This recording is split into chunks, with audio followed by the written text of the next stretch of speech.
What's going on, everybody? Welcome to the After Effect Podcast. I'm your host, LeBron Stephen. What you can call me, LBZ, L Boogie, Big Brian, B Brian, LB, Barani, whatever you choose, the choice is yours. Welcome to episode 57. We have a very special guest. Kachine Alexander is on the show today. A Minneapolis, Minnesota native, was a local star and All-American in the Minneapolis area before choosing the University of Iowa to play her college basketball at. There, she was a four-year starter, two-time All-American, a laundry list of accolades. She was a third-round pick in the 2011 Wnba Draft from the hometown team, the Minnesota Lynx. She played with them for a year or two, then played overseas. Super uber excited to have another female athlete on the show to create perspective on that athletic journey, how she transitioned into coaching and being a devoted mother. So super excited to have her on. I just sent her the link, and once she jumps on, we will go. A guy who came from Cleveland. Okay, well, you ain't from Cleveland, no. Cleveland was the best location in the nation. You know, we from Cleveland, Ohio. Glenville community on the east side of Cleveland. Cleveland was called the best location in the nation.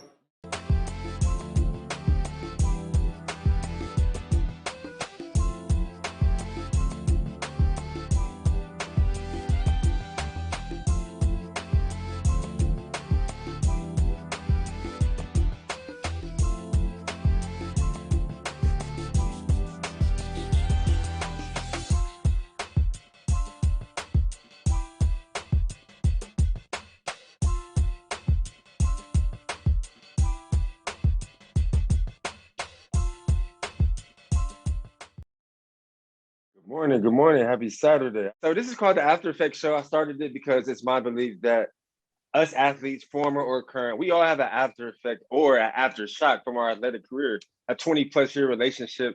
When that's over, we have a lot of stories. And I think that a lot of times our stories aren't told. So this is a free and safe space for us to kind of like relive our journey, talk about some good times, some bad times, from the wins and the losses and the injuries and the politics and just all of that. So yeah, I appreciate you joining. I've been trying to get more female athletes that I know in my circle on. So I've had like probably over 40 Hawkeye alumni. So I appreciate you carving out the time. I'm so glad that you thought about me. Yeah. So we could really honestly just dive right into it. Minneapolis, Minnesota native. Talk about paint me a picture of what that was like growing up in the 90s. I know I always feel old when I say this, but the kids grow up different. We didn't have the internet and we didn't have cell phones, and we used to really have to like just be outside and playing and kind of interacting. So what was that like growing up there in the 90s? You're absolutely right. It's completely different now, where like we used to go out. I used to play with the boys all the time. So neighborhood boys, whether that's in their backyard with their hoop, in their garage, all that kind of stuff. And obviously nowadays that's not really the case. All of the park are a little empty outside. Like we used to be black as tar back in the day because we'd be outside all day. And so I feel like now it's just more so like indoors. It's a little bit more, I don't want to say ritzier as far as that attitude goes. Right. And I apologize if you hear my 4-month-old in the background, but hey, motherhood. Yeah. The devoted mother. It's in your bio. Man, so it's completely different now. Like I said, we used to get it anyway, anyhow. No matter, we didn't have to worry about shoes. It didn't matter what was going on. We was just going, hey, somebody tell you come hoop coming. Right. So yeah, it's a little bit different now. Like I said, in Minneapolis, I was always, like I said, hooping with the neighborhood kids. Yeah. What were the summers like there? Because it gets so cold in the winter. So are there real summers in Minneapolis? Hot. Okay. Uncomfortable hot, actually. Just like Iowa. Cold in the winter, but really hot in the summer. Yes. Okay. So yeah, that was always the fun part, and I enjoyed it, obviously. But I think that a lot of people now, and I think there's a reason for it. I don't think it's as safe now than it was back in the day, where our parents weren't too particularly worried about that kind of stuff back then, because it just wasn't like that. Right. You got to worry about white vans in the neighborhood. There's a little bit more. Yeah, going yeah. on. Videos and cell There's phones, a people lot taking going videos on and now. all. Yeah, yeah, yeah, true. Yeah, so I'm very happy and blessed that I grew up in the 90s because we had a lot more fun, a lot more We did. leeway Yeah, into things like that to be kids. exactly. I totally agree. So talk about like I think for athletes, we all know kind of when that light switch hits on and you kind of start to come into your own. For me, it was kind of like 14, 15, I think around 10th grade when I really started making a lot of plays in football, basketball, started getting those letters, started getting all the scholarship offers. You start hearing from coaches. When was that for you as a female playing basketball? Was it 9th grade? Was it 10th grade? Was it 11th grade? Well, I started getting letters when I was in 8th grade, but as far as it started really picking up, I would say sophomore year. When I really started getting a ton of letters and offers and stuff like that. I didn't really playing college basketball was never a thought until I want to say 9th grade. I was like, oh. Maybe I could do this. Okay. Yeah, I think that's when it kind of started to click. This is something I could really do. And then from there it kind of just took off. Because I was playing travel basketball I think I started in 8th grade actually. Okay. I played JV high school in 8th grade, but I wanted to go back down to 9th grade because I wouldn't be able to travel. That was a rule in Minnesota. So if you were playing JV or up, you couldn't play travel basketball. So I was like, nah. Okay. Let me go back to 9th grade. I'm still good with that. And I will play my travel basketball throughout the year. Right. That makes sense. I did AAU for my first 2 years in 9th grade and 10th grade because I played both. But then once the football offers started flooding in, I knew basketball wouldn't be my calling. I think I had one Division III offer for basketball, but it's always been a second love of mine. Of course, my name is LeBron, so I'm always tell you I can hoop. But so I did some research and I saw that you were 2007 Conference Player of the Year, a finalist for 2007 Miss Minnesota Basketball, McDonald's All-American nominee as well. So talk your recruiting. Why Iowa? Who's your top three? It's funny. I was diving deep just back into my mind and memories, and I actually forgot that we met on the first move-in day at the Hillcrest dorms. You were one of the first people I ever met when we moved in. Do you remember that? I do. Because I joked with you about your name, actually. Right. I remember, and we both lived on the 3rd floor, so it took me back to down memory lane. So who were your top three for your recruiting, and then why Iowa? Okay, so I got down to a top 5 because you have 5 visits, and I had Iowa, UW, Milwaukee because I really knew the coach there. A really good friend of my AAU coach, which was I'm his son's godmother, so we've been close for a long time. Yeah. So we were really close with him, so I had them, and then I had Marquette, Temple, and I was just talking to Mom the other day. I could not remember the 5th one, which is weird, but that's probably okay. So those were the top 3 that I had, and Iowa, I had been on so many unofficial visits at Iowa, before I ever went on my official visit. Yeah. That, it was kind of a thing. So I went on my official visit on Iowa State weekend, which is when they bring in all their big time recruits. Yeah, you know that. Yep. So I went for the Iowa State, which was awesome, as if anyone's ever been to Iowa and Iowa State games, Of course, you know that. Really good time. I felt at home. Pretty much everything. I was good. I didn't want to commit. I wanted to see. So I went to my next visit, which was UW Milwaukee, and that was the most absolute terrible visit I've ever been on in my entire life. Okay. Where I literally left and stayed with my mom. Wow. I was over it. And I remember leaving, and you have to pass Marquette to get home. Right. And I remember being Mom was oh, you got Marquette in 2 weeks. And I was no, cancel that.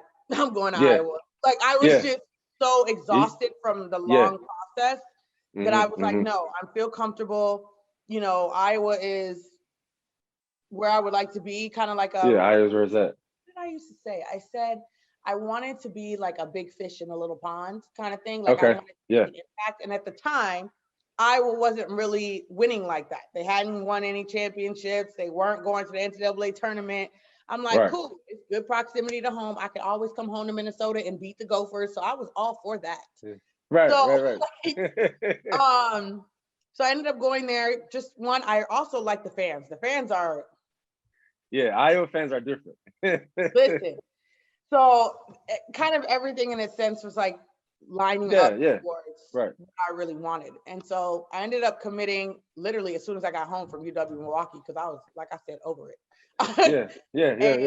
The rest is kind of history, I guess, right? Yeah. I love how you explain that. How you say just everything kind of aligned up.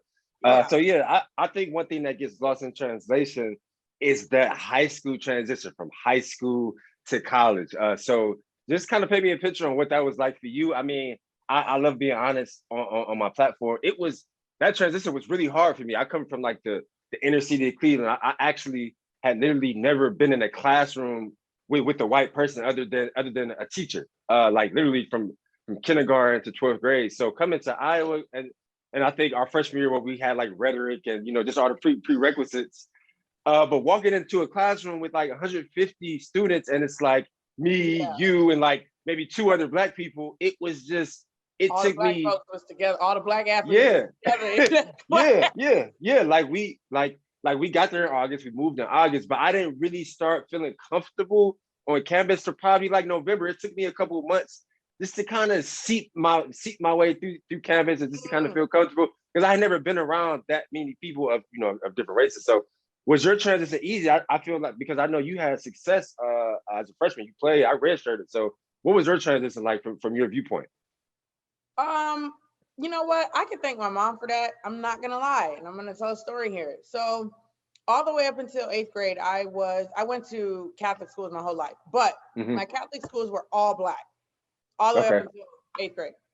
Yeah. And what happens in 8th grade in the Catholic school really is a bunch of the other high schools, Catholic high schools, come to your schools and talk about why you should come there, right? Yeah. So there was an all Black high school and it was called De La Salle.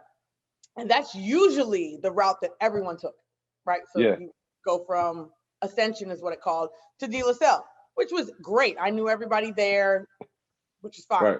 Right. Well, my mom decided that that's not where you need to go. So I'm like, all right, I'll look other places. I ended up going to St. Margaret's, which was, I was the only Black female in the whole entire school. Wow. So you experienced that at an early age, in 9th grade. Okay. Yes. Okay. Me and my mom had lots of arguments the first month because I was like, I'm not going back. I don't like it here. Get me out of here. Hated it.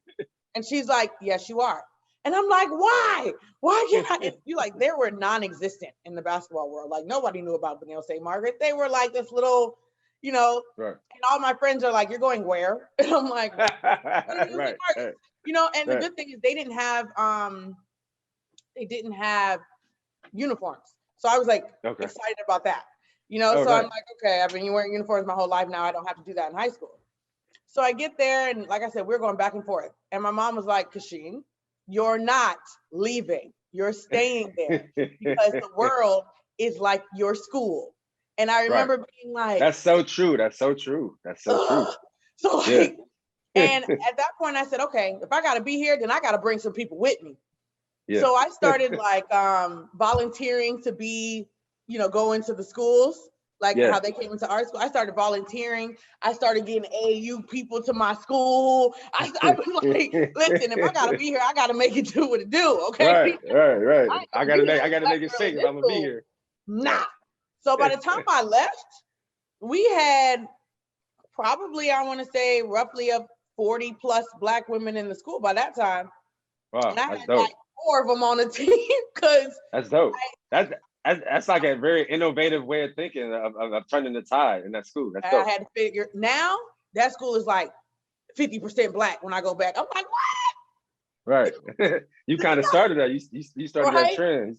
Yeah, we actually won a state title by the time I left. Like, Wow. Yeah. Yes, So your transition to Iowa was probably really a little bit seamless, easier. and yeah, and I remember just kind of seeing you walking around campus and in the dorms thing like that, and from the outside looking in, like you say, it just really seemed seamless. I thought it was a lot. You made it look a lot easier than my transition, what I was going through. Yeah, I mean, like I said, I think the transition to college was just like the classrooms and how big everything was. But I Yeah. did know that no matter where you are, high school, AAU, no matter what, athletes always stick together. It's like a Right. comfort. So Always. we would go into, what was that class? Sociology, which was like a Uh-huh. elective. There's like Uh-huh. 500 students in there, Uh-huh. and you go look in the corner and it's all athletes because we got all of Right. our athlete gear on. Like it Right. just, Right. you just gravitate. It just is what it is. So I do Exactly. remember that big time Yeah. of all of the lectures, and it just be all of us be like, what up? Yeah. So talk about some moments that stood out to you. Obviously, like I said, you started having success early. I believe you were second team All Big Ten as a sophomore, and then literally all conference, All Big Ten every year that you played. Honorable mention All American as a junior and a senior. So, I mean, what moments stood out to you? Just all those accolades. I think the fields get lost in translation, especially us as young adults. We were 18 to 22. We're so focused on the grind, you don't even take a step back and realize, like, damn, I got 20, I done won 20 awards in these 4 years, and I done did this and I done did that, but we're so entrenched on the grind and that process of the next day. So what moments kind of stood out to you now that we're kind of in our 30s and you could kind of relive it or kind of think about it a little bit? Out of everything, I think the one moment would be my senior year. Mhm. And that would be when Iowa named me Female Athlete of the Year. Wow. I Wow. think that was one of the ones, because I wasn't even gonna go. Yeah. I was not even gonna go because it just, I don't know, if I'm being blunt, I figured Yeah. there were many other people that Okay. Yeah. probably would get recognition over. So I left it at that. Right. Yeah. And I wasn't gonna go. And I remember our SID being like bothering me the entire week. Mm-hmm. Are you going to the banquet? And I'm like, no. And he's like, go. And I was like, ugh. And he was bothering me the whole week. And I'm like, all right, I'll go. Not really thinking of anything. And I remember when they started it. I don't know if you were there, but I remember how they did it when they would start reading about the person, not telling you the name. And I remember not paying any attention. And I was talking to whoever was at my table. And I remember them saying, Minneapolis, Minnesota. And I was like, that's your head perked up, like. Okay. And Are so they then I talking about me? started listening, and I was like, what? I think that was the time that I remember the most, because I was really, honestly, truly surprised, because Yeah. every other accolade was a grind. It was like, Yeah. I'm gonna be good. That makes sense. You know? Right. Yeah, that But makes sense. I think that was kind of Yeah. So one question, just a little bit off topic before we talk about the WNBA draft. I saw that like you were like the leading rebounder pretty much every year. So because I played basketball from 8 to 18. I always love hoop, always been a second love. But where did the tenacity, because I think you're like 5'9", right? So you're not like 5'11", 6 feet, which I know is tall for a woman, but 5'9" is that's not the average height for a woman. But where did the tenacity come from to be able to bang down low and to box out the 5'11ers and the 6 feet and lead the team in rebounds every year at only 5'9"? Where did that come from? Like, did the parents kind of just raise you like that, or? well, being 5'9" is gracious. Let's start with that. That's if any athlete knows, that's the what do they call it? The roster height. I'm about to say, they bumped the height up a little bit. Yeah. Roster height. So in all attitude, I'm probably like a good 5'8". So anyways, Okay. I that's weird. Plug that in for me, Mom. So that's weird, because people have asked me that almost my whole career. Yeah. And a part of me, I think, I'm going to give myself a little credit in regards to, I think that is part of who I am as far as the tenacity part. But I always go back to, like, my mom, like when I would fall or cry or something like that when I was younger, my mom would like laugh and like think like, you know, like so I could get up and not make an excuse for whatever just happened. So then I would get up and nothing would happen. Like I would just be like, oh, okay. And then I'd start laughing. Because you know, when kids fall, they're like waiting for you. Right, like, waiting for you to come save the day. Yeah. Correct. She didn't do that. She would always like laugh at me and be like, "You're all right, honey," because she knew I wasn't really hurt. Right. And then my AU coach was always really tough on me. Like he would always, you know, like my AU coach was probably like 6'2", 350. Okay. And he would make me move him out of the paint. And if I couldn't it, it was not acceptable. Like, so he's like, nah, you can, you know, so I've always been pushed to the limit. But as far as rebounding, it was always like a knack for me, honestly. Like I started to understand where the ball was going to come off the rim. And as a guard, guards don't box out. Right. Box out. Right. Okay. Most players are taught to box out because they're down there all the time. So if you're a guard that is crashing, when I say crashing, as in like offensive rebounding like crazy, that guard cannot rebound. Like she can't box you out. And I always used to laugh and tell reporters, I'm like, listen, yes, I'm sure I'm on every scout report as rebounder. You must box out. You must box out. Let me tell you something. You do not box out regularly. So when the game, you may remember that for the first quarter.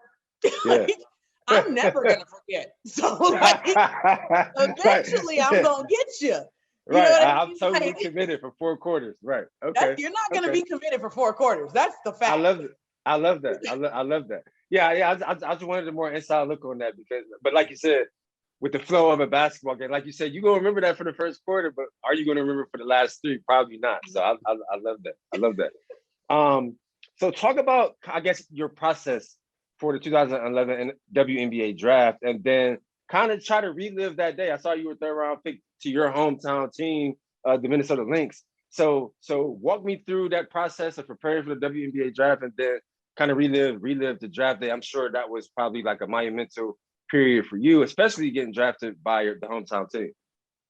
Yeah, I actually had a draft party at my house in Iowa City. My teammates came, friends, family, friends came, that kind of thing. And I didn't really have any expectations because my senior year, I was coming off a pretty big injury from junior year. So you know, I dropped a little bit in regards to that because I started out really slow, if I'm being honest. What injury was it, if you don't mind me asking? I pretty much broke my tibia in my right leg. I actually played on it here too. Okay. Yeah, so it was lower extremity. Okay. Yeah, so it took me a while to come from recovering from that because I could not be on my leg for a while, which then you gain weight. There's all kind of stuff. And you know that, yeah. Gaining weight, it really messes with your playing. Exactly. So started off a little slow, so I didn't really know what was gonna happen with that. But I knew that I felt like I had done enough to be considered. So 3rd round comes around, and it's funny because as soon as they said, you know, Minnesota's up next, I was like, I told my mom, I told everybody, I said, they're about to pick me. Oh, you just had it. Okay. You could just feel it. About it. I was like, they're gonna pick me. Yeah. And sure enough. And my agent called me and the whole 9. And that was when they had picked Maya Moore first. I was like, oh Jesus. Oh wow. They had Simone Augustus. Like it was, I mean, Lindsay Whalen was a lot. Wow. Yeah. So I'm like, all right. Yeah. I went into the drafts or went to training camp, and honesty hour here. I think I was my own worst enemy. Okay. I think in the moment I felt like I may not have belonged, although I did. It was more so I think I was like, whew, like I mean, they ended up winning the championship that year because they had a squad. Everybody that you had seen growing up, everybody you had been watching, Simone Augustus. I've been watching her for I don't know how long. Lindsay Whalen was a Minnesota legend. Me too. Like yeah. You know, so I think I was. And now it's like you're in that same, like you said, you're in close proximity. You're on the team. You're competing versus them every day. Yes. Okay. It was so was experience. that? I was about to say, yeah. was it like an outer body experience, like what you're saying? Because you're saying that you were your worst enemy. So did you get to a point where you knew like, no, I'm supposed to be here, so now let's compete? Or were you kind of like just in your head like the whole training camp, the whole time you were there? Okay. Now, mind you, training camp's not long. Training camp's like 3 weeks. Because Yeah. from when you get drafted to the first scrimmage is literally like 3 weeks. Which Okay. is Okay. nuts, mind you. I think that's Really, crazy. really quick turnaround. That's a quick Very turnaround. fast. Okay. And Yeah. so you don't really have much time to adjust, which I think Mhm. kind of sucks, you know. But it's a very quick turnaround. And Yeah. I was the last one cut, actually, which I felt Okay. about. Yeah. But I was just like, okay. And then so I decided to go overseas. That was a Yeah. great Yeah. experience. Yeah. That was my next question. I saw you played in Vienna, Austria. So this is a point that I love talking about. For me, it was like the 2012 NFL draft, not getting picked up, going to work out for all these teams, but just kind of in that stage of limbo. Like you're a college graduate, you did what your parents told you to do, you went to school for free, you got a degree, but you're in limbo because you want to play professionally, but you don't know if something's going to happen. Or so you at that point you don't know if you should go get a job. If you like, so once you got let go from Minnesota, how many months? Like, what was the timetable for you choosing to go to Austria? Was it quick, or like was it a couple months? Talking with my agent, we had already discussed going overseas regardless, because that's a different time frame than the WNBA. So the WNBA is the summertime and overseas starts after that. So everybody's able to do both if you were able to play in the WNBA. So we had already discussed overseas. So he was already working on options for that. He had asked me a lot of questions in regards to what kind of experience I want over there. Like I could have went to Russia and made buku money, but Russia's cold and it's Russia. So like, you know, like he wanted to know what kind of experience I wanted to be in. I could be in like a town with only like 15 people, you know, like what did I want? I told him, no, thank you. I'm too much of an extrovert to be doing that. You know, I don't speak the language. And then on top of that, there's no city. No. I can't do that. No go. No. So we had those conversations, and then throughout the summer, he would, you know, bring me offers and things like that, and I would say yes, no, vice versa. And then I ended up leaving. I ended up flying out to Vienna, Austria on September 11th. I'll never forget that. I was like, September 11th? Like really? Like, you know, like that's a trippy. That's pretty trippy. Yeah, and it was my first long flight, so I was like terrified at that. Going to another country, it was a lot. Was there any fear? Were you anxious at all? Like you said, you're a Black woman and you're going to Austria. Like we don't like growing up, we never even hear of places like this, and you're going to be a basketball player. So what was that like? Exciting and terrifying all at the same time. The club I was playing for was gracious enough to pay for my mom's way for a month. Okay. So she actually came with me for a month, which I mean, nice. Nuts in the sense of you're literally trying to figure out everything from the train system to grocery stores and these people, they speak German. So it's like, that was a rough one. I will tell you that one. Only because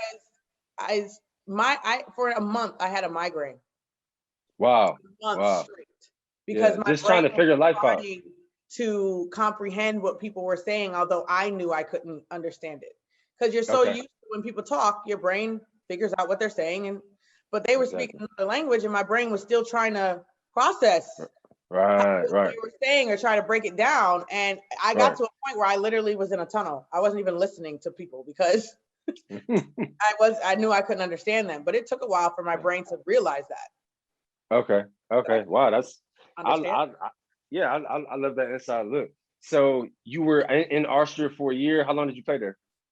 I played, so we put September to, what was that? January, and then you went home for like a couple weeks. No, it was Christmas. Might have been around Christmas actually. And you went home for a couple weeks, and then you went back again, and then I stayed there until April. Okay. And I came home, and I was gonna do the whole training camp thing again, but I ended up getting a opportunity to become a Division I coach or Division II coach. Right. I saw that at Concordia St. Paul. Yeah. St. Paul. So let me ask you this, because like the day that I knew that I was done playing football, right? It was and I love being honest, it wasn't a good day. It wasn't a good period. Because I felt like I underachieved. I did all of these great things, but I didn't do this. I didn't get to the highest level like I sought out to. So what was that day like for you? Was it like a day? Was it a transition? Like, okay, wow, I've been hooping for all these years, and now I'm about to segue into coaching, and I'm never going to play basketball again. So was that an easy transition for you? Did you know that you wanted to coach after basketball, or was it kind of was it hard? Was it easy? Because for me, it was hard. It was a 6-month process for me just to really be okay with not playing ball anymore. So was that easy? Because I know a lot of times when players go from player to coach, their transition is a bit easier. It's like because you're still around the game, you're still entrenched in the game. So how was it for you? I actually didn't know that I was going to stop playing. That's the thing. Is when I got this opportunity, I was like, oh, you know what? Like, what's the harm in it? Because I wasn't done playing in my mind. I'm like, but it's an opportunity. So, okay, Kachine, you go coach for a year. And if you don't like it, you could always go back to playing. That was my mindset. Okay. And so I was like, all right, give this a shot. Because I did want to coach after I was done playing. Did I think the opportunity was going to come a year afterwards? No. So when it came, I'm like, okay, you should take it, at least see if you even like coaching. Yeah. And so my idea was I was going to coach and I was going to go back to playing. Yeah. That never happened. After the first year of coaching, I was like hooked. So I don't think I actually had the moment of I'm done playing, because when I took the job, I had every intention of going back. Yeah. So did you ever have you ever had the time to unpack that? Like, because like you said, you got into coaching with the retrospect that no, I'm still a player too. So, but like you said, you got into it and you loved it so much. Like, did you just not think like, oh no, I'm not a player anymore, or did you just always think in your head, I'm still gonna always be a player? So, did you ever unpack that, or just? I think it took a couple of years. I think it was. This is gonna sound weird, but I think it was after my first success as a coach when we, had broke program records and we made it to the Elite Eight for the first time in program history, which was my second year into coaching, and I was like. That's at North Dakota State or Florida? That was at Concordia. Oh, and Concordia. Okay. Wow, I'm a coach. Like, I think that's like, I think I still in my mind thought I was a player that just happened to coach, if that makes sense. That makes sense. And then when that success happened, I was like, no, I'm a coach now. I think that's what it was, but it was like an enlightening kind of area. And I know a lot of people don't have that. It's usually like a really sad time, because like you've been playing basketball or whatever sport for your whole life. You've dedicated so much time, and then it's gone. You know what I mean? It's over. It will never happen again. I know. So it was like weird, because I'm like, oh, I'm a coach now. And then I kind of just embraced that. And then I started missing it. I want to say year 3. Okay. I started missing being a player. Yeah. And then I ended up joining a semi-pro team. Okay, because you still wanted to hoop. Yeah. I love that, because it was and like I said before, I'm always really honest and transparent. It was a really sad time for me, and like you said, I think that I was in my head too much as well. But just taking a deep dive back into all the years of all the workouts and all the grinding and all the injuries and the surgery. I tore my pec before our senior year in 2011. So I had to rehab, and just diving back in. And like you said, I think as athletes, we're competitors. That's what we do. We compete. We compete every day in practice. We compete in the weight room. We compete in everything in our lives.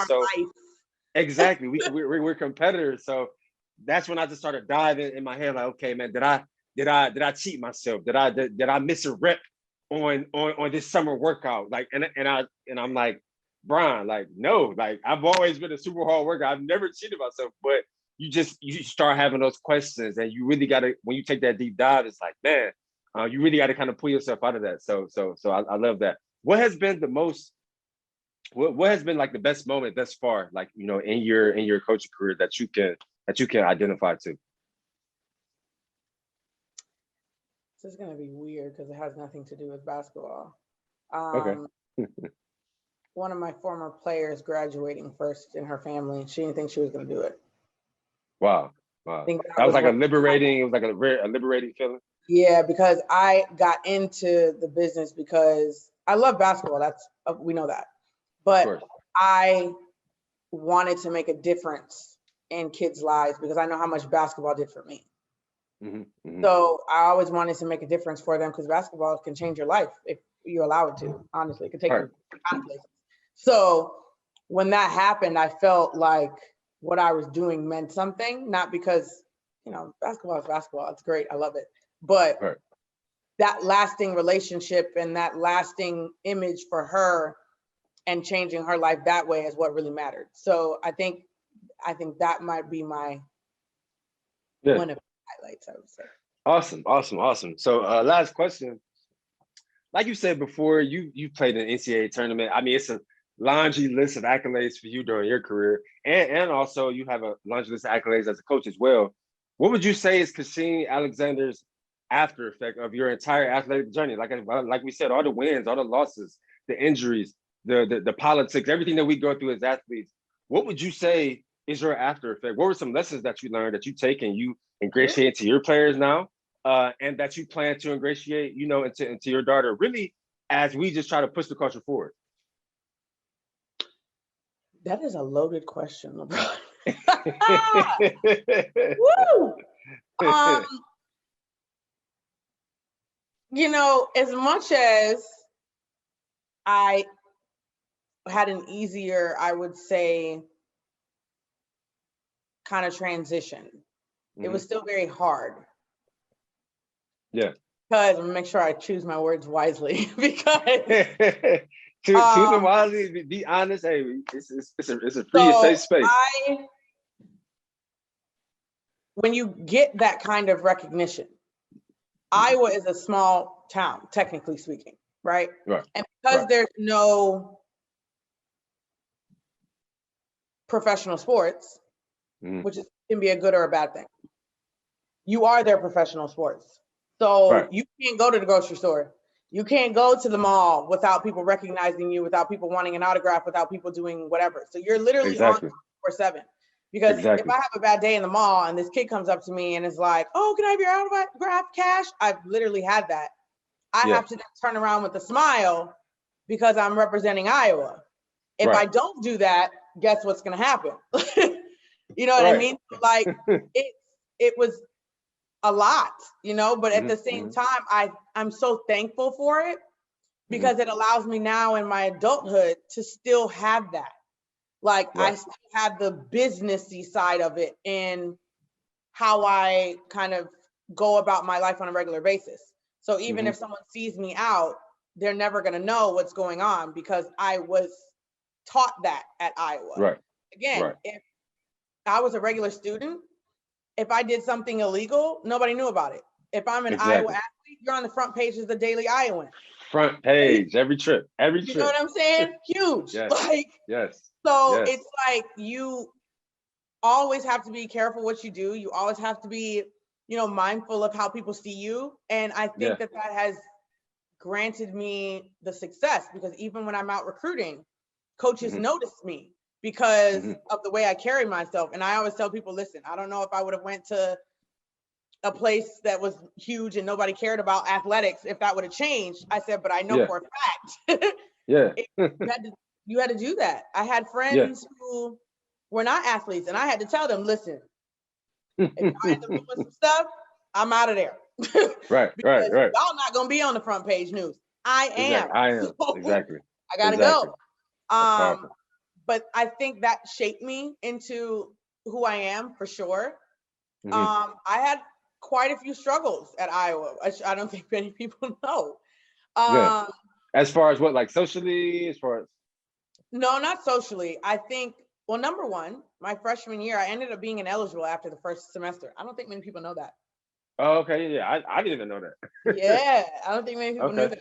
that. And that was a situation where one of my professors told me straight up that he didn't like athletes because he thought we had special treatment. Wow. And I remember telling my academic advisor about it at the beginning, but I don't think I made enough of a noise about it because I thought he was joking, actually. Right, of course. And we ended up As an 18-year-old kid, you're gonna think he's joking. yeah. Right. And I went on a trip to play. I think it was Iowa State or Drake. It was in state, and we had something due. And I had asked him, "Hey, when would you like this done? Like before, after, the whole nine?" He never responded. So I assumed, that he would get the letter that they used to send all of our professors when we were leaving. Yeah. I didn't really check up on it after that. I just figured everybody was gonna do what they was gonna do. Right. I got back, gave him my paper, and I find out that he zeroed out my paper. Wow. And was this whole big mess about it. And because of that, he ended up failing me because if you did not turn any work in, you failed the class automatically. That was his rule. Right. And so I ended up failing the class. And it was like 4 credits. So it was like heavy fail, not like Yeah. Not like 1 credit, 4 credits. Yeah. So then I was going back and forth with the professors trying to go back. Like, I don't understand how I failed this class.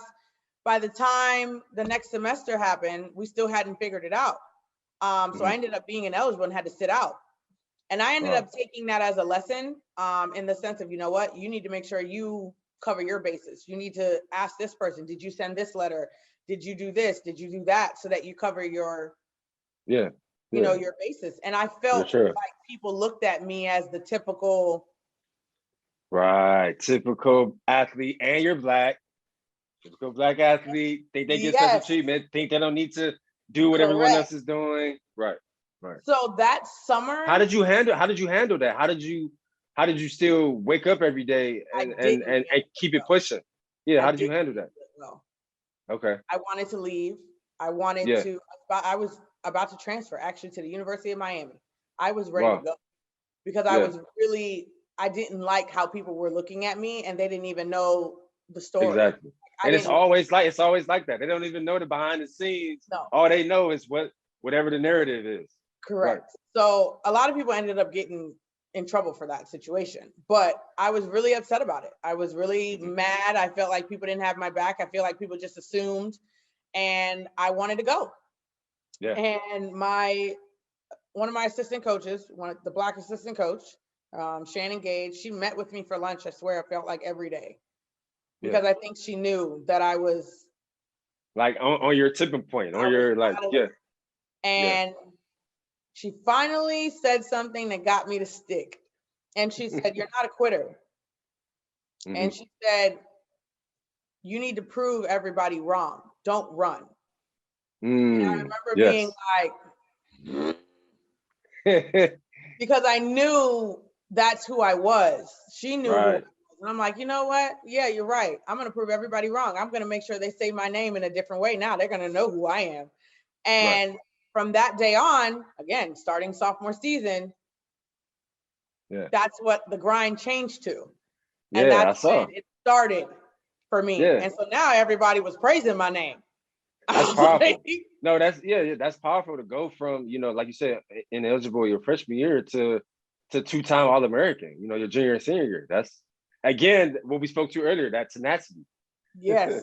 It was more of a like, I'm gonna prove y'all wrong. I don't want my name to be known here as that. Of course, right. You're gonna know my name in a different way. So now when I come back to Iowa, they say, "Oh, Cash is here," y'all gonna know who that is. Right. It's all love. It's a good time. I love that. Yeah, that's powerful. So, I learned a lot. I would say that Iowa definitely shaped me for sure. Whether that's good times, bad times, all of it. Into the coach that I am. I had situations as a player that I told myself when I become a coach, I will never do.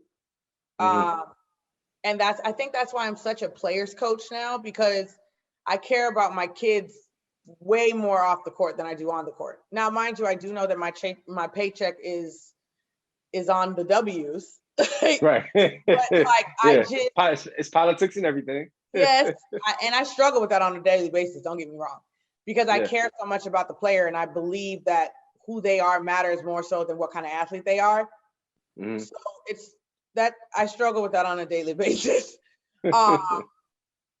But I think, like I said, being a coach has been my next thing. Now, being a mom has changed me, and that's a whole nother aspect of life now that I've kind of come into. And I'm actually in between now. I haven't been coaching for about a year and some change. Okay. And it took a toll on me in regards to, okay, Kachine, is this really what you want to do? Because now I have a daughter, and my daughter is and being a coach is very taxing. Time consuming, right. So I was actually going to ask you that, how you balance being a coach and a new mom. Yes, right now I actually it's funny. I just made the decision to get back into coaching probably in the last 2 weeks. Okay. Oh wow. And I had to really sit down with my mom and my dad, because they're my support system, and really figure out, okay, Kachine, is this something you want to do? And if you want to do that, what sacrifices are you willing to make or not make? Right. And I always knew from a little kid, my kid was never going to be in a daycare system. Right. Not happening.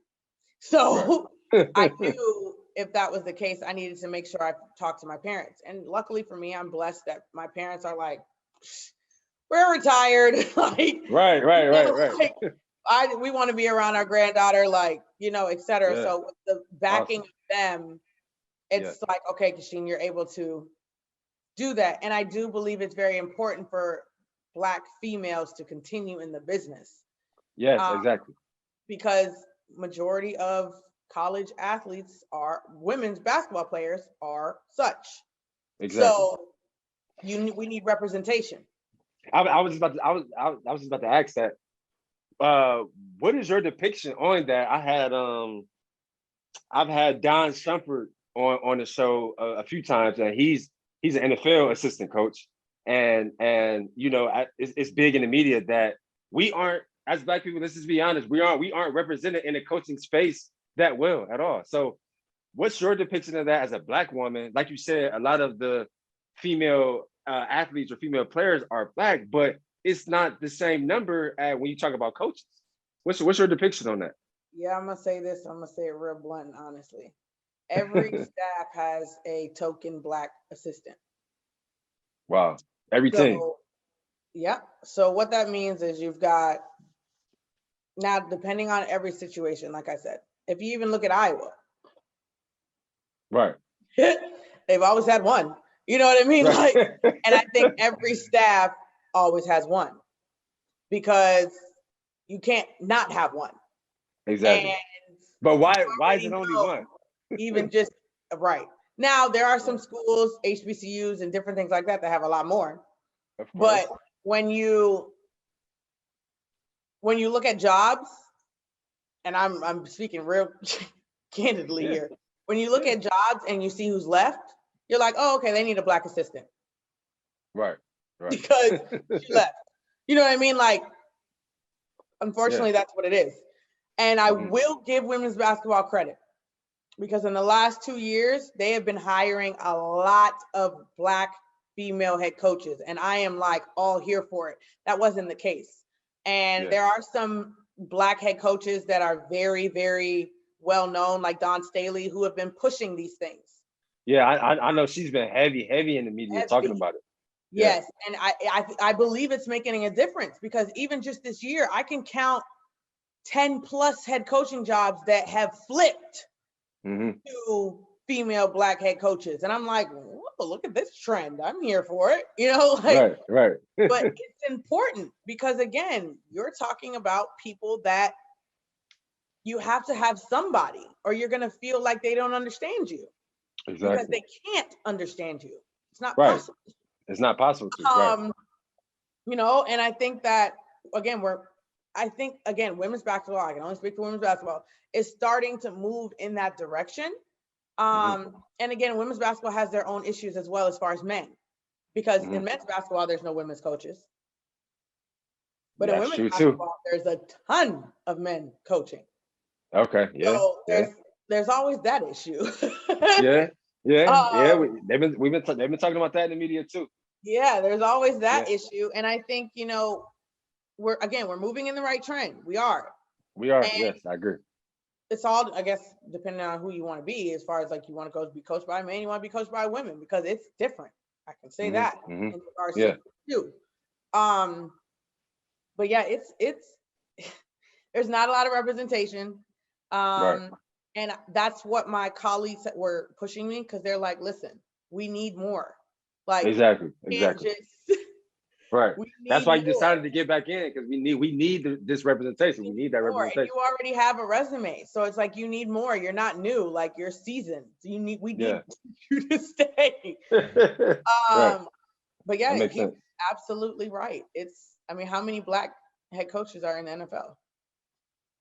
Yeah, it's not many, but of course we know the number is real low. But one point that he brought up, and he was like, man, let me be honest. He was like, think about it. How many white coaches coach in the NFL that weren't a player? Weren't a player that didn't play? It's a ton of them. But he was like, how many black coaches in the NFL or the NBA are coaches that anywhere that weren't a player? And it was like crickets, because it's none. It's literally none. To even have a chance at being a coach as a black person, you had to at least be a player. If you weren't a player, if you weren't a player, you don't even have a chance. And you need to be a good player. Right. You can't just be JV, or you can't just be somebody sitting on the bench kind of thing. You needed to be, your name needed to be known. Exactly. And that's what's crazy. It's like even though it's 2021 and obviously we've come a long way as Black people, it's still those pockets. It's still stuff like that. It's still out of those pockets where it's like, okay, I'm still at an ultra super disadvantage just because of the color of my skin. Right.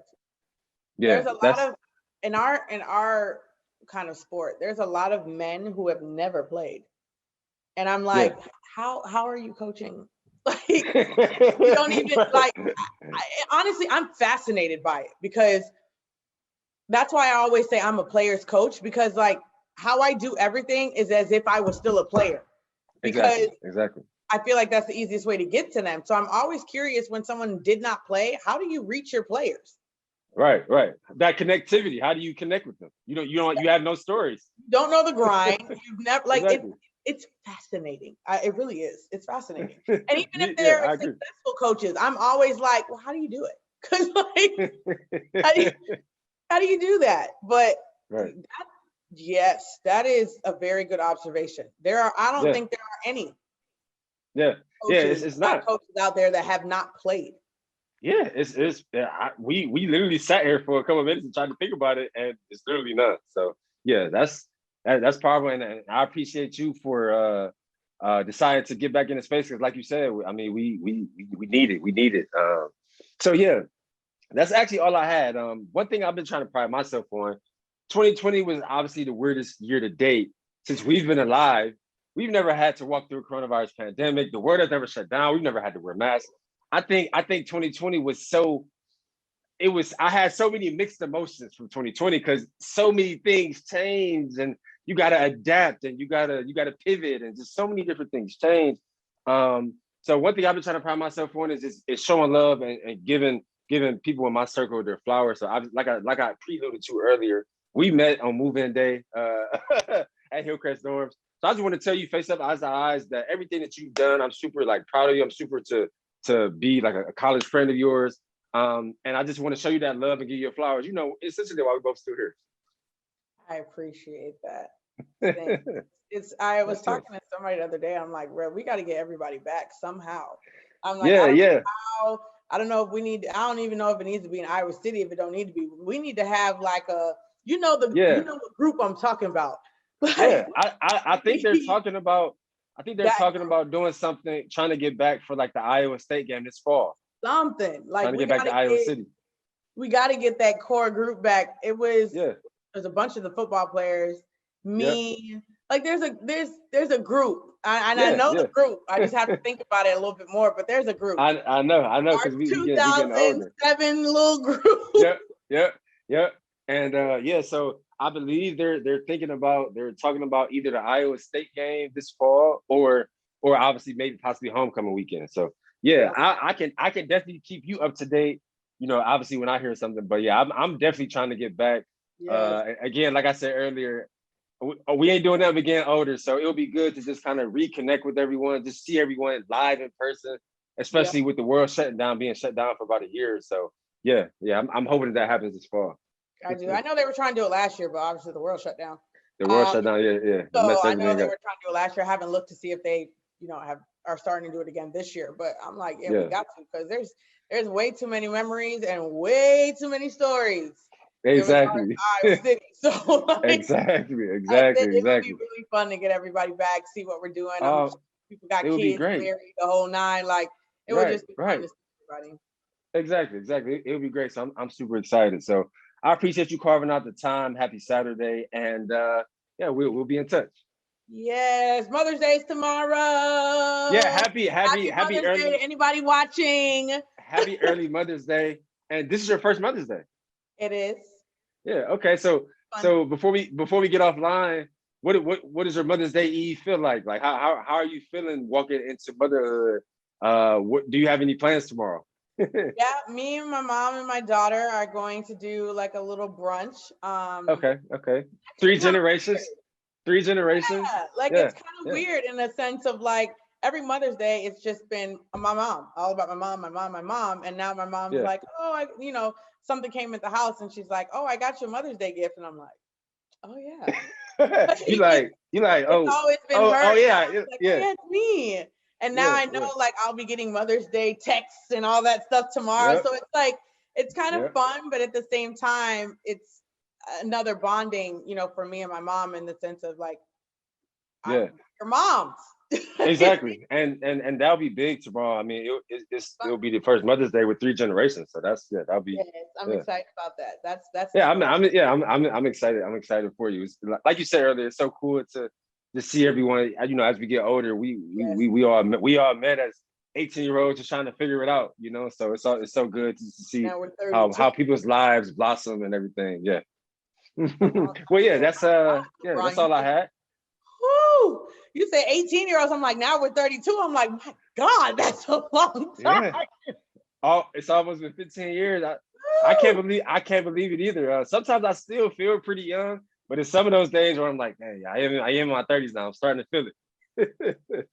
I appreciate you. Yes, I appreciate you. And continue doing what you're doing because it's amazing. Of course. And I look forward to watching more of your episodes. Yeah. Thank you. Check me out on any audio platform or on YouTube as well. All the visuals are on YouTube. I appreciate you. Thank you. All right, we'll be in touch. Bye. Yeah, guys. So again, Kachine has really, really great energy, and she's been like that since we met at the Hillcrest dorms in Iowa City as 18-year-olds. Move in date. I think I met her parents, and they met my mom, my uncle who moved me in as well. So, man, it's so cool to relive that journey, and talk about those good times, bad times. She has an extensive coaching resume, and she's about to get back into coaching. So super excited for her and her Mother's Day tomorrow. If you are watching this episode, please like, please subscribe, please share. If you're listening to this episode on any audio platform, please leave us a review. Obviously, as you all know, that one of the ways that we make money is our listenership. So please leave a review. Please refer us to other listeners who like podcasts, who like sports podcasts and sports storytelling. That was a great episode 57. So till the next time, peace. Subscribe to LeBron Daniel TV, but you already knew that, where we dig deep and find our hustle, and every single day we are better than yesterday. Subscribe.